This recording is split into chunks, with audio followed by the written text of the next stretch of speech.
আসলে এই রকমের সেমিনারের উদ্দেশ্য হচ্ছে স্বামীজি সম্বন্ধে শুনতে শুনতে যদি একটু কারোর ভালো লেগে যায় আর তথা যদি জীবনটা বদলে যায়, এটাই এই সেমিনারগুলোর মূল উদ্দেশ্য। এরকম কন্টিনিউয়াসলি প্রচুর সেমিনার হয়ে থাকে।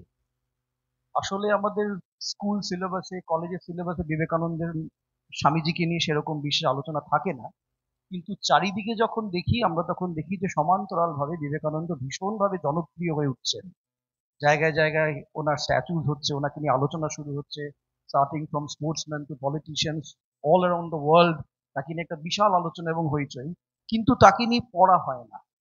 তো যেহেতু ছাত্রছাত্রীরা তাকে নিয়ে পড়ে না, আজকালকার দিনে যেহেতু বই পড়ার অভ্যাসটা একেবারেই চলে গেছে, যেহেতু আশেপাশে মানে আর কি গিয়ে কোথাও যে আমি একটা বই কিনবো এই অন্তরের তাগিদটা থাকে না, আর যেহেতু পুরো স্বামী বিবেকানন্দ ব্যাপারটাই একটা অসম্ভব দর্শন এবং শিক্ষার উপরে দাঁড়িয়ে আছে, তাই জন্য বিবেকানন্দকে নিয়ে যত ভীষণ আলোচনা এদিকে হচ্ছে, তত কিন্তু তাকে নিয়ে অনেক আলতু ফালতু ডায়লগ, অনেক সময় এফবিতে, অনেক সময় ওনার নাম করে অনেক সময় কোটেশন হচ্ছে চালানো। আমরা কিছুদিন আগে দেখি একজন মানে আর কি অন্য ভাবের একজন সন্ন্যাসী আর কি কিছু একটা কথা বলে দেন, তাই নিয়ে একটা ভীষণ ওনার স্টেটমেন্টটা ফেরত নিতে হয়। তাতে বোঝা যাচ্ছে যে ভারতবর্ষের আধ্যাত্মিক সমাজে অনেক ব্যক্তি বিবেকানন্দের মতন আধ্যাত্মিক পুরুষকে সেই রকম ভাবে পড়েনি বা জানেনি। যারা পড়েছেন তারা মন থেকে এটা অনুভব করেন যে স্বামীজিকে যদি একটু জানা যায়, তাহলে অনেক জন্মের যা যা ছোট ছোট দোষগুলো আছে একেবারে কেটে যেতে পারে।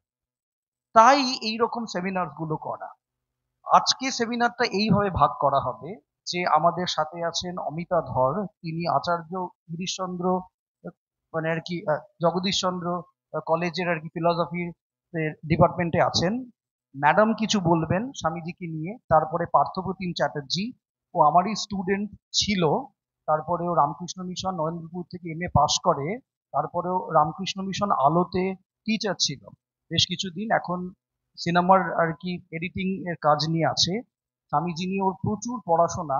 আর ও তোমাদের সাথে যেহেতু খুব একটা এজ এজ আর ডিফারেন্স নেই, তাই ও রিলেট করতে পারবে স্বামীজির কিছু কথা আর গল্প। তারপরে আমি কিছু কোয়েশ্চেন আনসার নেব, এবং সেই কোয়েশ্চেনের আনসার গুলো আমি আমার মতন দেওয়ার একটা চেষ্টা করবো। ব্যাপারটা এইরকম ভাবে হবে। It will be in a very friendly motive. আর মাথার মধ্যে যাবতীয় যা প্রশ্ন আসে, যতটা সিলি প্রশ্ন হোক না কেন, সেগুলো তোমরা ভেবে রাখবে। পার্থ যখন কিছু বলে নেমে পড়বে, তারপরে একটা 15 মিনিটস মতন গ্যাপ দেবো। তো তারপরে কর্ডলেস মাইক্রোফোনটা তোমাদের কাছে চলে যাবে। আমি 10-12টার বেশি প্রশ্ন নেব না। তারপরে দ্য কংগ্লোমারেশন অফ দ্য কোয়েশ্চেন্স থেকে আমি অন্তত বুঝতে পেরে যাব, বা আমরা বুঝতে পেরে যাব যে তোমাদের স্বামীজির সম্বন্ধে ধারণাটা কি। আমি এরকমও একটা সেমিনার অ্যাটেন্ড করেছিলাম, দুর্দান্ত বেদান্তের কথাবার্তা হয়ে যাওয়ার পর যখন প্রশ্ন উত্তরের সেশন আসে, তখন একটা ছেলে জিজ্ঞাসা করে, স্বামীজি তো বিবাহ করেননি, স্ত্রী নেই, তাহলে তার নামের আগে স্বামী কেন? তার মানে এই লেভেলের একটা প্রশ্ন যদি এসে থাকে, যেটা মনে হবে এটা কিরকম একটা প্রশ্ন, তুচ্ছ বা বোকা বোকা করবো কি, কিন্তু মনের মধ্যে এই ভাবনাটা আসছে, you are free to ask. এই তুচ্ছ ভ্রান্ত ধারণাগুলোকে দূর করতে করতেই আস্তে আস্তে তোমরা স্বামীজির প্রতি ইন্টারেস্টটা জাগবে, বিবেকানন্দের প্রতি ইন্টারেস্টটা জাগবে, তথা ভারত আত্মার প্রতি জাগবে, এবং নিজের সত্তার প্রতি জাগবে। তো সেইটা আমাদের একটা ইচ্ছা যে আমরা ওইভাবে সেমিনারটাকে এগিয়ে নিয়ে যাবো। It will not be a one way traffic. এটা একটা ওয়ান ওয়ে ট্রাফিক হবে না। তোমরা বলবে, বুঝবো, তারপরে আমরা সেই অনুযায়ী উত্তরগুলোতে আসবো। প্রথমে আমি সায়ন্তনকে ডাকছি আনুষ্ঠানিকভাবে, ও যেন ম্যাডামকে মানে আর কি বরণ করে নেয়। একটা small gift we have ব্রট for her.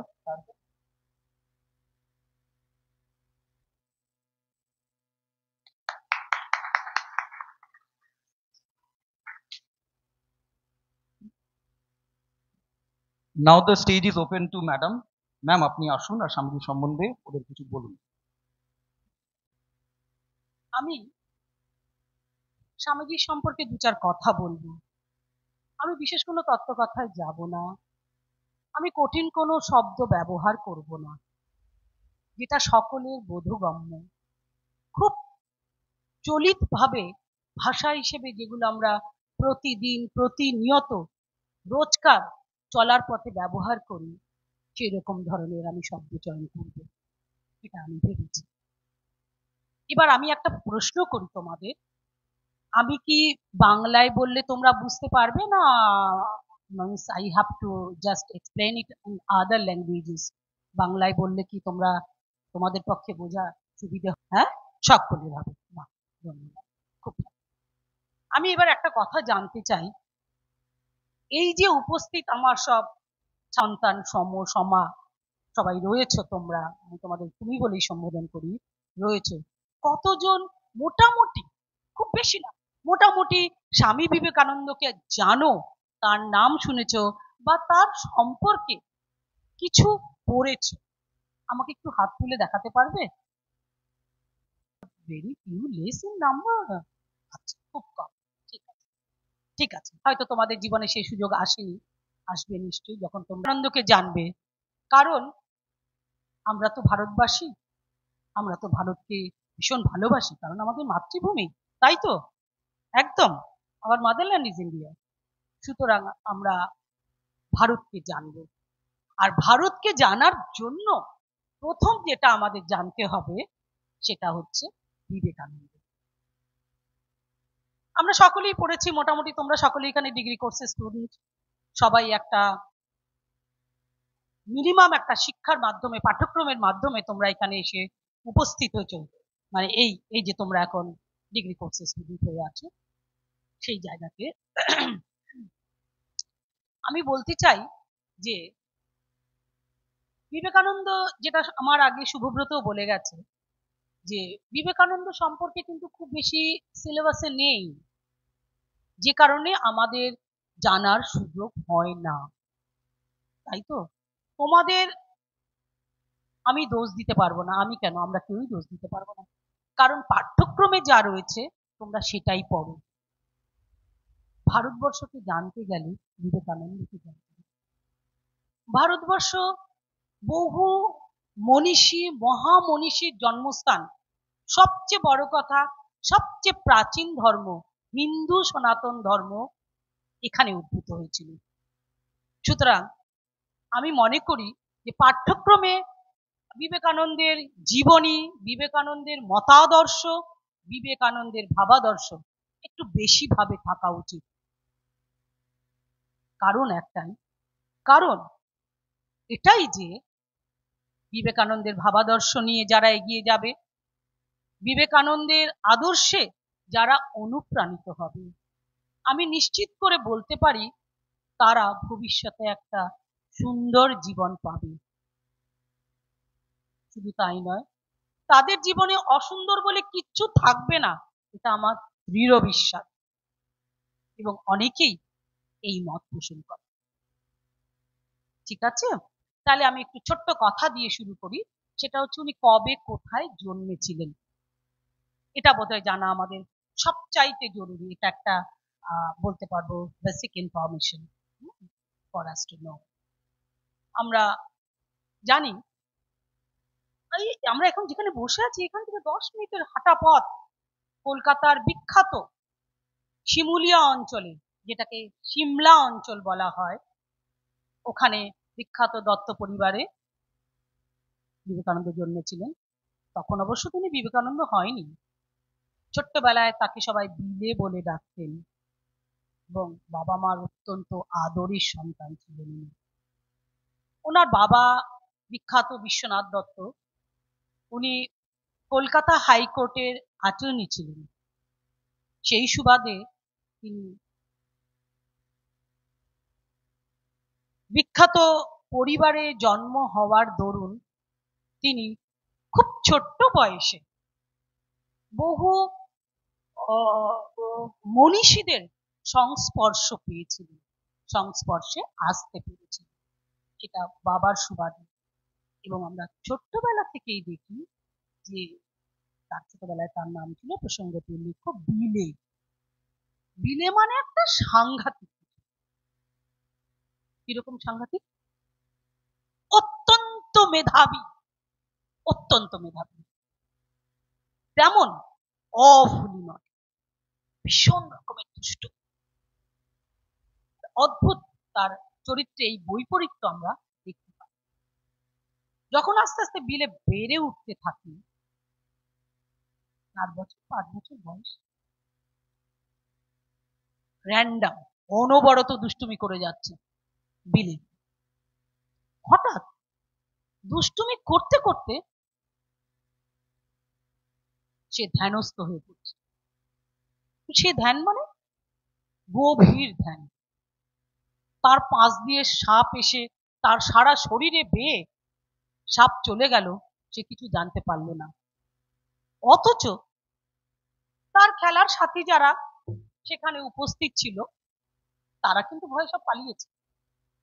তারপরে তার মা ভুবনেশ্বরী দেবীর প্রচেষ্টায় কানে শিব নাম, শিব মন্ত্র দেওয়ার পর তার ধ্যান ভাঙে। এইরকম তার ছোটবেলাটা ছিল। তারপরে আমরা দেখি শুধু লেখাপড়ায় তিনি মেধাবী ছিলেন তা নয়, তার বাবা সঙ্গীতে পারদর্শী ছিলেন। গজল, ভজন, টপ্পা সমস্ত কিছু বিশ্বনাথ দত্তের আয়ত্তে ছিল। ফলে ছোট বিলে তারপর একটু বড় হয়ে যখন নরেন্দ্রনাথ হয়, নরেন্দ্রনাথ কিন্তু এগুলো সমস্ত রপ্ত করে ফেলেছিল। আমরা দেখি তার ক্লাসে তার একটা অসম্ভব রকমের একটা তার গুরুত্ব ছিল। ও নরেন এসে গেছে, তাহলে হয়ে যাবে। ও নরেন এসে গেছে, চল আমরা ওই কাজটা করে ফেলি। এখান থেকে কিন্তু আমরা তার শুধুমাত্র মেধার পরিচয় পাই না, আমরা জানতে পারি যে তার মধ্যে নেতৃত্বটা প্রবল মাত্রায় ছিল। কোনো সমস্যা নরেন সমাধান করে ফেলবে। কোথাও কারুর বাড়ির থেকে কিছু ভালো কলা হয়েছে, আখ হয়েছে, তার বাগান থেকে পেতে হবে, নরেন আছে তো, চিন্তার কি, নরেন সব উপায় বাঁকিয়ে দেবে। সুতরাং নরেন কিন্তু একটা ছোট্টবেলা থেকে একটা বিশাল নেতৃত্ব, নেতা হবার জন্য যে যোগ্য গুণাবলী প্রয়োজন সেগুলো কিন্তু ছোটবেলা থেকেই তার মধ্যে দেখা যাচ্ছে। এরপরে আসি তার শিক্ষা জীবন নিয়ে। ওনার মেধার কথা তো আমি আগেই বলেছি। উনি খুব কাছে মেট্রোপলিটন স্কুল থেকে তিনি ম্যাট্রিক পাস করেছেন। তারপরে তার রেজাল্ট এতই ভালো ছিল যে তিনি ভর্তি হয়েছিলেন প্রেসিডেন্সি কলেজে, সেখানে তিনি ভর্তি হয়েছিলেন। কিন্তু তার শারীরিক অসুস্থতার জন্য বেশ কিছুদিন উনি অনুপস্থিত ছিলেন কলেজে। ফলে তার একটা অসুবিধা হলো, ওখান থেকে পরীক্ষা দিতে উনি কলকাতা স্কটিশ চার্চ কলেজে, সেটাও এখান থেকে হাঁটা পথের দূরত্ব, তখন নাম ছিল জেনারেল অ্যাসেম্বলিজ ইনস্টিটিউশন, সেখানে ভর্তি হলেন। সেখান থেকে এফএ পাশ করলেন, সেখান থেকে বিএ পাশ করলেন অত্যন্ত মেধার সঙ্গে, খুব ভালো নাম। ইতিমধ্যে দেখা গেল যে আমি ওনার জীবনীটা বলছি, খুব বোর লাগছে তো, ভালো লাগছে শুনতে, একটু ওনার পাস্ট লাইফটা না জানলে আমরা বুঝতে পারবো না আমরা কোন দিকে চলেছি। এমত অবস্থায় পিতৃবিয়োগ হলো নরেন্দ্রনাথের। স্বাভাবিক তাকে একটা কঠিন পরিস্থিতির সম্মুখীন হতে হলো। ততদিনে নরেন্দ্রনাথ দত্তর কিন্তু বহু ভারতীয় দার্শনিক এবং পাশ্চাত্য দার্শনিক, স্পেন্সার, অগাস্টকোট, স্কপেনহাওয়ার, প্রত্যেকের ফিলসফিটা পড়া হয়ে গেছে। ততদিনে উনি কিন্তু এই সমস্ত পাঠগুলো কিন্তু শেষ করে ফেলেছেন এবং দর্শন সম্পর্কে তার একটা বিশাল আগ্রহ জন্মালো, যে মূলত দর্শনটা কি হতে পারে, দর্শনটা কি। তিনি কোনো এক জায়গায় বিখ্যাত ফ্রেঞ্চ ফিলসফার হাবার্ট স্পেন্সার, উনি একটা তত্ত্ব কথা লিখেছিলেন দার্শনিক বিষয়, তিনি ওটা পড়েছিলেন, নরেন্দ্রনাথ দত্তটা পড়েছিলেন। পড়ে তার কোথাও স্পেন্সারের লেখায় কোথাও তার একটু অসঙ্গতি মনে হয়েছে।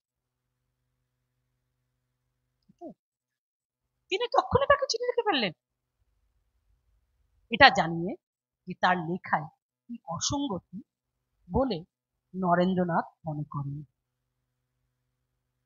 শুনলে আশ্চর্যান্বিত হতে হয় যে হাবার্ট স্পেন্সার এটা অ্যাকসেপ্ট করেছিলেন এবং উনি নিজে চিঠি লিখে নরেন্দ্রনাথ দত্তকে জানিয়েছিলেন যে আমি যখন আমার এই তত্ত্বটাকে পুনরায় সংস্করণ করব, আমি কিন্তু এই দিকগুলো মাথায় রাখবো। অর্থাৎ আমি এগুলো একটু মানে কারেকশন করে আমি এটাকে আবার পুনরায় প্রকাশ করব। সো এই ছিল ওনার মেধা, এই ছিল ওনার দার্শনিক চিন্তা ভাবনার শুরু। ইতিমধ্যে ওনার মনে একটা প্রশ্ন জাগ, ঈশ্বর, ঈশ্বর কোথায় আছে? ঈশ্বরকে কি কেউ দেখেছে?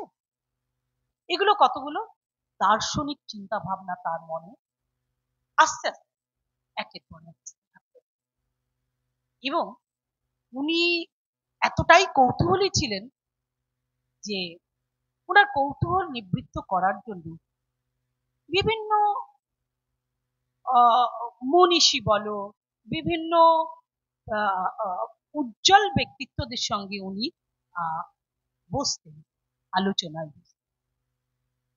ইতিমধ্যে উনি যে কলেজে পড়তেন, বর্তমানে স্কটিশ কলেজ, সেখানকার অধ্যক্ষ মহাশয় নরেন্দ্রনাথকে সরাসরি বললেন, উইলিয়াম হেস্টিং সরাসরি বললেন যে নরেন্দ্রনাথ, আমি আমার জীবনে বহু মেধাবী ছাত্র দেখেছি, কিন্তু তোমার মতো নয়। এটা একটা নরেন্দ্রনাথের বিরাট পাওয়া। এবং সেই সঙ্গে উইলিয়াম হেস্টিং বলে দিলেন যে দক্ষিণেশ্বরে একজন সাধক আছে, রামকৃষ্ণ পরমহংস। অনেকেই নাম শুনে থাকবে, বা অনেকে যারা শোনোনি, নাম শোনোনি, জানো না। দক্ষিণেশ্বরটা আশা করি তীর্থস্থান, তোমরা অনেকেই গিয়ে থাকবে, শুনেছ না। তো নরেন্দ্রনাথের কৌতূহলী মন, ভীষণ উদ্যম। নরেন্দ্রনাথ কোনো একটা ওনার সঙ্গে দেখা করার জন্য খুব ব্যস্ত হয়ে পড়লেন। যাই হোক, এই উত্তর কলকাতায় পুরেন্দ্র বলে এক ভদ্রলোকের বাড়িতে নরেন্দ্রনাথ প্রথম রামকৃষ্ণদেবের দর্শন। সেই সময় উনি প্রশ্ন করেছিলেন, আপনি কি ঈশ্বরকে দেখেছেন? ঈশ্বর কেমন? এর আগে এই প্রশ্নটা কিন্তু নরেন্দ্রনাথ দত্ত বহু জনকে করেছিলেন, কেউ এর উত্তর দিতে পারেনি। কিন্তু রামকৃষ্ণদেব সরাসরি বলেন, হ্যাঁ দেখেছি, তোকে যেমন দেখছি তেমনই। ফলে নরেন্দ্রনাথের কৌতূহল, উদ্যম, একাগ্রতা বেড়ে গেল। বিষয়টা কি, কিভাবে দেখা যায়? এখান থেকে কিন্তু নরেন্দ্রনাথের দার্শনিক চিন্তা ভাবনা শুরু। তারপরে আমি একটু ওনার এই মাঝখানে 4-5 বছর আমি স্কিপ করে যাই, খুব অল্প সময় তো আমাকে, এটা তোমরা যদি কেউ জানতে কৌতূহলী থাকো, পড়ো, স্বামীজির প্রচুর বই আছে। আমি চলে যাই তার দার্শনিক চিন্তা ভাবনার দিকে। এই মাঝখানের পিরিয়ডটা আমি একটু স্কিপ করে গেলাম, বাধ্য হলাম, কারণ তাহলে আমি শেষ করতে পারবো না সময়ের। আমরা দেখি যে উনি এই সময় ভীষণ রকম ভাবে উপলব্ধি করলেন যে অপরকে ভালোবাসতে হবে, অন্তর থেকে ভালোবাসতে হবে। আমরা কেউ আমাদের নিজের জন্য নই, আমরা সকলেই কিন্তু অপরের তরে। অর্থাৎ আমরা প্রত্যেকেই প্রত্যেকের জন্য। উনি চিন্তা ভাবনাটা শুরু করলেন মানুষকে, কারণ তখন কিন্তু ভারতবর্ষের সামাজিক অবস্থা দারুণ করুণ অবস্থা।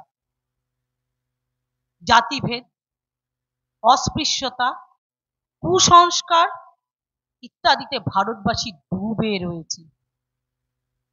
উনি ভাবলেন মানুষকে কিন্তু মানুষের ভালোবাসতে হবে, অর্থাৎ মানুষের জন্য মানুষকে কর্ম করতে হবে। তিনি তার গুরুর কাছ থেকে শিক্ষা পেলেন যে মানুষকে দয়া নয়, মানুষকে প্রেম করতে হবে। তার গুরু তাকে পরিষ্কার বলে দিলেন যে মানুষকে, জীবকে সেবা করতে। সেই সেবাটা কেমন? আমরা যেমন বাড়িতে ঠাকুর পুজো করি, শিব পুজো করি, ঈশ্বর পুজো করি, একদম নিখাত ভালোবেসে আমরা আমাদের বাড়ির ঠাকুরকে পুজো করি। ঠিক সেইভাবে প্রত্যেকটা জীবকে শিব জ্ঞানী সেবা করতে হবে। এখান থেকে এসে গেল একটা সেবার মনোভাব। তিনি অত্যন্ত দয়াশীল ছিলেন। ছোটবেলার অনেক গল্পে আমরা তা ভীষণ সুন্দর গল্প আছে, তোমরা পড়ো গো। জানলা থেকে সব দিয়ে দিতেন। কোনো ভিখিরি এসে কিছু চাইলে জামা কাপড় টাকা পয়সা সব দিয়ে দিতেন। মানে কারোর কষ্ট উনি সহ্য করতে পারেন, সেটা নরেন্দ্রনাথ একবারে ছোটবেলা থেকেই ছিল। তারপর উনি যেটা দেখলেন, যে এই যে মানুষকে ভালোবাসতে গেলে, মানুষকে মানুষের পাশে দাঁড়াতে গেলে, মানুষের জন্য কিছু করতে গেলে প্রথম যেটা চাই সেটা হচ্ছে কর্ম। এখান থেকে কিন্তু বিবেকানন্দের প্র্যাকটিক্যাল বেদান্ত, যেটাকে আমরা বলি ব্যবহারিক বেদান্তের চিন্তা ভাবনা শুরু। আমি মানুষকে ভালোবাসবো, আমার কর্ম এমন হবে, সেই কর্মের দ্বারাই আমি জগতের উন্নতি করব। উনি দেখেছিলেন ভারতবর্ষের এই অবস্থা, ভারতবাসীর দুঃখ কষ্ট। তখন আমাদের দেশে ইংরেজ শাসন চলছে, আমাদের অনেক পিছিয়ে রাখা হয়েছে, আমরা এগোতে পারছি না। প্রথম উনি ভাবলেন যে কি করে এই দরিদ্র মানুষগুলোকে অশিক্ষা থেকে দূর করা যায়, শিক্ষাটাকে সকলের মধ্যে ছড়িয়ে। তার সঙ্গে তিনি কর্মটাকে কিন্তু পাশাপাশি চালিয়ে যাচ্ছেন। সে সময় উনি দেখলেন যে কর্ম করতে গেলে কিন্তু কর্মের জন্য কর্ম করতে হবে। অর্থাৎ আমি আমার যেটা কাজ করা দরকার, আমার যেটা কর্তব্য সেটা আমি করব, আমি কিন্তু ফলের আশা করব না। আমি করে যাচ্ছি, সে হয়তো আমাকে তার উপযুক্ত হয়তো তার ফেরত নাও দিতে পারে, কিন্তু তাতে আমার কিছু যায় আসে না, আমি আমার কর্ম করি। এখানে একটু ব্যাখ্যা করি আমি, যে কর্মযোগের মাধ্যমে উনি আসলে বোঝাতে চেয়েছেন যে নিষ্কাম কর্ম কর। অনেকে যারা আমরা এখানে গীতা পড়েছি, গীতাতেও কিন্তু আমরা একই জিনিস পেয়েছি। শ্রীকৃষ্ণ অর্জুনকে উপদেশ দিচ্ছেন, নিষ্কাম কর্ম করো, সকাম কর্ম করো, তোমার পার্টে তোমার যা করা দরকার তুমি সেটা করে যাও। এটা আমরা গীতাতে পেয়েছি। এটা আমরা পাশ্চাত্য দর্শন ঘাটলেও দেখতে পারবো। পাই কি দেখি, পাশ্চাত্য দার্শনিক, জার্মান দার্শনিক ইমানুয়েল কান্ট, তিনি তার মতো করে তার ভাষায় বলেছিলেন, ডিউটি ফর ডিউটিজ শেক, কর্তব্যের জন্য কর্তব্য করতে হবে। কোথাও গিয়ে দেখি আমরা দুটো কথার কিন্তু অর্থ এক, দুটো কথা কোথাও গিয়ে যেন এক হয়ে মিলেমিশে একাকার হয়ে যাচ্ছে। শুধু তাই নয়, ভারতবর্ষে দর্শন সম্প্রদায়কে, দর্শনটাকে দুটো ভাগে ভাগ করা হচ্ছে মূলত, তারপরে অনেক ভাগ আছে, আস্তিক নাস্তিক, এই দুটো মেন ভাগ, পরের ভাগগুলোতে আমি যাচ্ছি না। আস্তিক দর্শন যারা যারা বেদে বিশ্বাস করেন না, তারাও কিন্তু কর্মফলে বিশ্বাসী। নাস্তিক দর্শনও কিন্তু সমভাবে কর্মফলে বিশ্বাসী। বিবেকানন্দ এইভাবে তার আদর্শটাকে প্রচার করলেন যে নিষ্কাম কর্মের মধ্য দিয়ে কিন্তু আমরা একটা মহত্তর উদ্দেশ্য পালন করতে পারব, অর্থাৎ একটা বৃহত্তর জগতে প্রবেশ করতে পারব।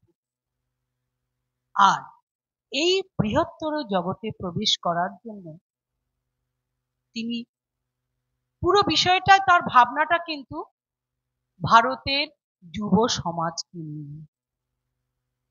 উনি বললেন যে স্কুল থেকে এই শিক্ষাটা আমাদের ছেলে মেয়েদের মধ্যে দিতে হবে, এই শিক্ষাটা ওরা যদি স্কুল লেভেলে পেয়ে যায়, তাহলে সেখান থেকেই কিন্তু ওদের রাস্তা তৈরি হতে থাকবে।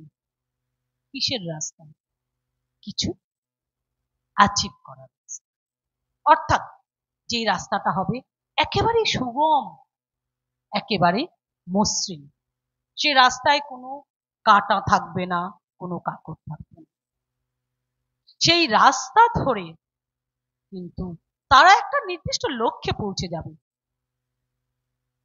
যে লক্ষ্যে গিয়ে তারা কি পাবে? একটা সুন্দর জীবন, সুন্দর জগৎ, সুন্দর জাতি, সুন্দর ভারত। সুতরাং এখান থেকে কিন্তু আমরা দেখতে পাই যে ছাত্র ছাত্রীদের কিন্তু উনি কিন্তু সামনে রাখেন, মানে যুব সমাজ। কারণ তাদের এখনো অনেকটা পথ চলতে হবে, তাদের সামনে লম্বা জীবন পড়ে আছে।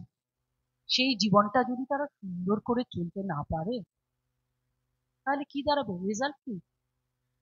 হ্যাঁ গো, রেজাল্ট কি বলতে পারো? প্রত্যেকেই অ্যাচিভ করতে চায় তো জীবনে, প্রত্যেকেই চায় সাফল্য পেতে, সাফল্য লাভ করতে। তোমরা কষ্ট করে পড়াশুনো করছো, কতজনের বাড়িতে কত রকম সমস্যা বলো তো? সমস্যাকে উপেক্ষা করে তোমরা আসো, তুমি কত দূর থেকে আসো, কতজনের বাড়িতে কত রকম সমস্যা আছে। তোমরা কেন কেন এটা করছো? জীবনে কিছু পাবার জন্য, সাফল্য লাভ করার, তাই তো? তাই বিবেকানন্দ বললেন যে তোমরা যদি তোমাদের নিজেদের মধ্যে এই দায়িত্বটা নিতে পারো, বোধটা জাগাতে পারো, তাহলে কিন্তু কোনো সমস্যাই তোমাদের সমস্যা নয়। সব সমস্যাকে তোমরা কিন্তু খুব সহজেই নাশ করে ফেলতে পারবে, সমাধান করে ফেলতে পারবে, কোনো সমস্যা থাকবে। সেজন্য তোমাদের কি দরকার? সময়ের সদ্ব্যবহার করা। কোনো সময়টা তোমরা নষ্ট করবে না, তোমরা কাজ করে যাবে, তোমরা নিরলস ভাবে কাজ করে যাবে। উনি বলছেন, দেখো যুব সমাজ, সময়ের সদ্ব্যবহার করো, দেখবে তোমার জীবনে কাজ করার জন্য কখনো কোনো সময়ের অভাব হবে না। একটু মন থেকে বোঝার চেষ্টা করো কথাটার কি নিগুড় অর্থ।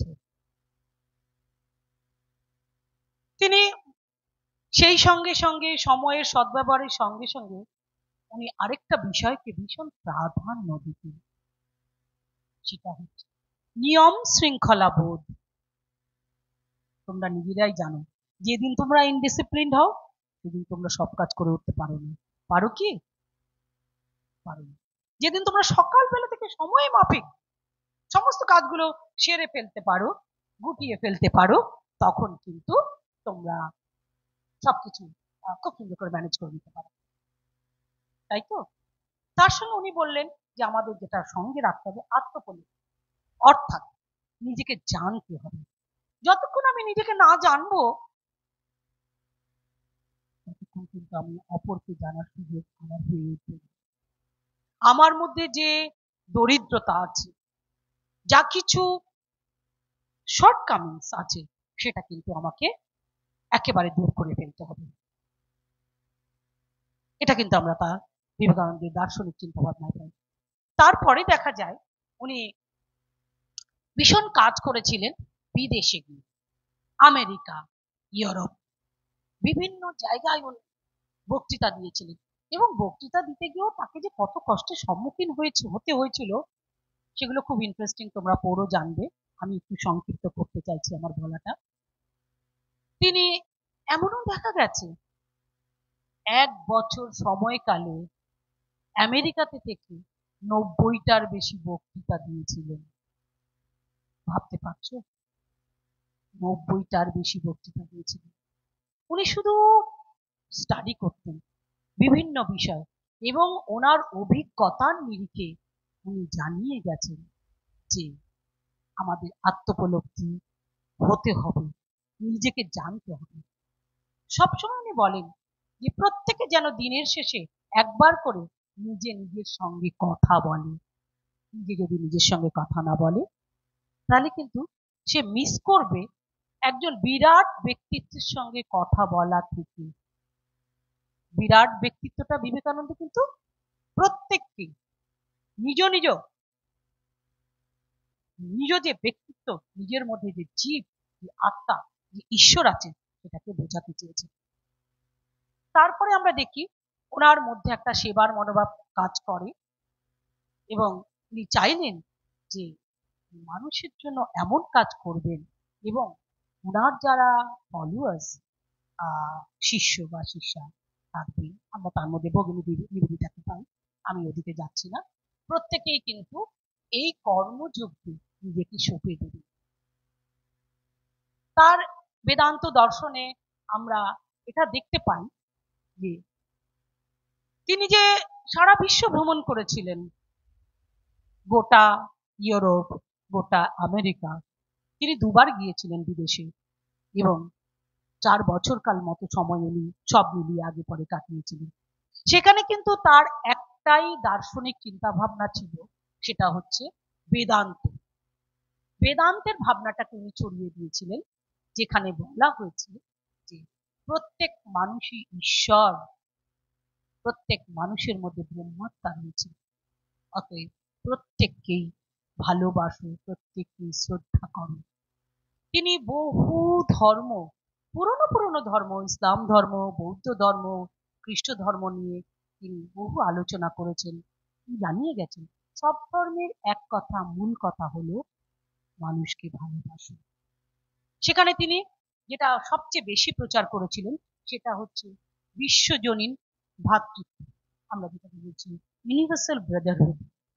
তিনি কোনো ধর্মের কোনো সীমারেখা রাখেননি, তিনি ধর্মকে একেবারে সারা বিশ্বে ছড়িয়ে দিতে চেয়েছিলেন এবং সকলের মধ্যে এটা বলতে চেয়েছিলেন যে হিন্দু ধর্ম কিন্তু প্রাচীন ধর্ম মানে মরে যায়নি বা শুকিয়ে যায়নি, হিন্দু ধর্ম এখনো সজীব, হিন্দু ধর্ম এখনো নির্জীব নয়, এত সজীব যে তারাও কিন্তু সারা বিশ্বে ভ্রাতৃত্বের বাণী ছড়িয়ে দিতে পারে। এটা কিন্তু বিবেকানন্দের দর্শনের মূল কথা।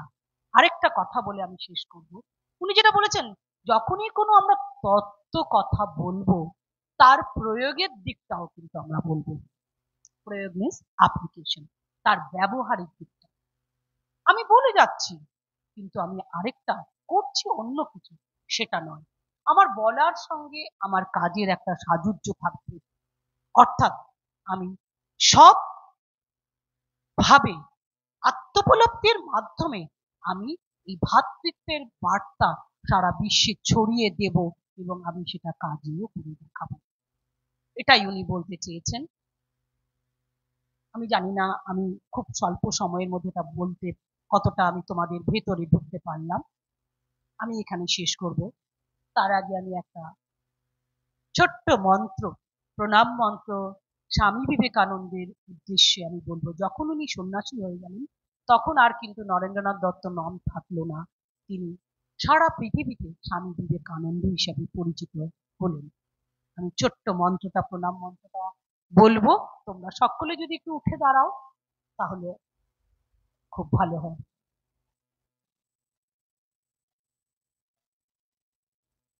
নমঃ শ্রী জ্যোতিরাজায় বিবেকানন্দ সুরয় সচ্চিদ সুখ স্বরূপায় স্বামী নেতাপহারী। অর্থাৎ সর্বশ্রেষ্ঠ সর্বজ্ঞ বিবেকানন্দকে প্রণাম জানাই।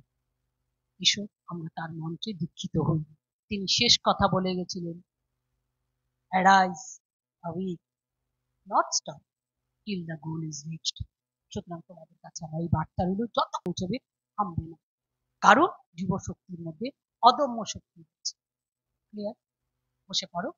একটা কথা, আগামী পরশুদিন জাতীয় যুব দিবস এবং সেটা বিবেকানন্দের জন্মদিনটাকেই কিন্তু অবজার্ভ করা হয়। পারলে তোমরা একটু বিবেকানন্দের বাড়িতে একটু ঘুরে এসো, খুব ভালো লাগবে, বেড়ানোও হবে, অনেক কিছু জানা হবে। ঠিক আছে, ধন্যবাদ। আমি আমার বক্তব্য এখানে শেষ করছি।